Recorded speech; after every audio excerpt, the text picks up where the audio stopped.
Hello வணக்கம். நம்ம எஸ்கேனோடைய அமரன் படத்தோடைய டே 1 கலெக்ஷன் எவ்வளோ அப்படிங்கிற நம்ம காலைல ஒரு வீடியோ போட்டிருந்தோம். அந்த ஒரு கலெக்ஷனில் நம்ம சொல்லியிருந்தோம் அது ஒரு எஸ்டிமேட் கலெக்ஷன் அப்படிங்கிற மாதிரி.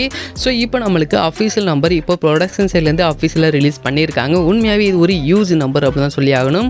ஏன் அப்படின்னா 42,30,00,000 அப்படிங்கிறது இதோடைய ஃபஸ்ட் டே கலெக்ஷன் அப்படி மாதிரி சொல்லிட்டு இப்போ அஃபீஷியலாக அறிவிச்சிருக்காங்க. முக்கியமாக தமிழ் சினிமாவில் இந்த டயர் 1, டயர் 2 அண்ட் டயர் 3 இந்த மாதிரி 3 கேட்டகரியில் இருப்பாங்க. இதில் நம்ம எஸ்கேனா டயர் 2ல் இருந்தார், அதுவும் டயர் 2ல் டாப்பில் இருந்தார். ஸோ இப்போ டே 1லேயே 42 கோடி அப்படிங்கிற போது இப்போ நம்ம எஸ்கேனா டயர் 1க்கு வந்திருக்காரு அப்படி தான் சொல்லி ஆகணும்.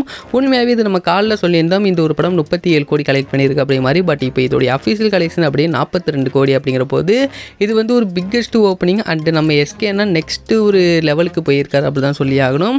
ஸோ டெஃபினெட்லி நம்ம எஸ்கேனோடைய அமரன் படம் ஒரு பிக்கெஸ்ட் ஓப்பனிங் இப்போது ஃபஸ்ட் டே கிடச்சிருக்கு. இன்றைக்கி செகண்ட் டே அப்படிங்கிறது இதை விட கொஞ்சம் அதிகமாக இருக்கும் அப்படி மாதிரி எதிர்பார்க்கலாம்.